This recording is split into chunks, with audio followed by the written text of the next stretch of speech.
നടൻ കലാഭവൻ നവാസിന്റേത് സ്വാഭാവിക മരണം. നവാസ് മരിച്ചത് ഹൃദയാഘാതത്തെ തുടർന്നാണെന്ന് പോസ്റ്റ്മോർട്ടം റിപ്പോർട്ട്. മുമ്പും ഹൃദയാഘാതമുണ്ടായതിന്റെ ലക്ഷണങ്ങളും റിപ്പോർട്ടിലുണ്ട്. കളമശ്ശേരി മെഡിക്കൽ കോളേജിലായിരുന്നു പോസ്റ്റ്മോർട്ടം. കളമശ്ശേരി മെഡിക്കൽ കോളേജ് മോർച്ചറിയിലാണ് ഇൻക്വസ്റ്റ് പോസ്റ്റ്മോർട്ടം നടപടികൾ പൂർത്തിയായത്. പോസ്റ്റ്മോർട്ടത്തിന് ശേഷം മൃതദേഹം ബന്ധുക്കൾക്ക് വിട്ടു നൽകി. ആലുവ 4 മൈലിലെ വീട്ടിലും പൊതുദർശനമുണ്ടായിരുന്നു. ആലുവ ടൗൺ ജുമാ മസ്ജിദിലും പൊതുദർശനമുണ്ടായിരുന്നു. ഹരിശ്രീ അശോകൻ, കലാഭവൻ ഷാജോൺ, നാദിർഷ ഉൾപ്പെടെയുള്ള സഹപ്രവർത്തകരും കളമശ്ശേരി മെഡിക്കൽ കോളേജിലെത്തി. നല്ല ഓർമ്മകൾ മാത്രം നൽകിയ സുഹൃത്തിനെയാണ് നഷ്ടമായതെന്ന് ഹരിശ്രീ മാർട്ടിൻ, രഘു കളമശ്ശേരി, രാജീവ് കളമശ്ശേരി എന്നിവർ അനുസ്മരിച്ചു.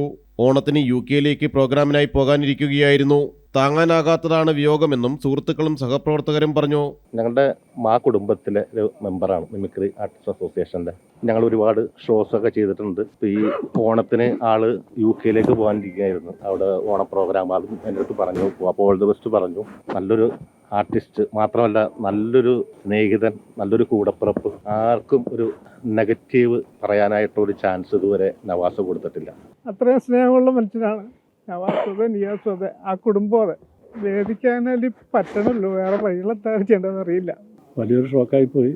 എന്തായാലും നമുക്ക് എല്ലാവർക്കും നവാസിൻ്റെ പ്രവർത്തിക്കാം നവാസിന് വേണ്ടി. ഇന്നലെ രാത്രി 8:30യോടെയായിരുന്നു കലാഭവൻ നവാസിനെ താമസിച്ചിരുന്ന ചോറ്റാനിക്കരയിലെ ഹോട്ടലിൽ മരിച്ച നിലയിൽ കണ്ടെത്തിയത്.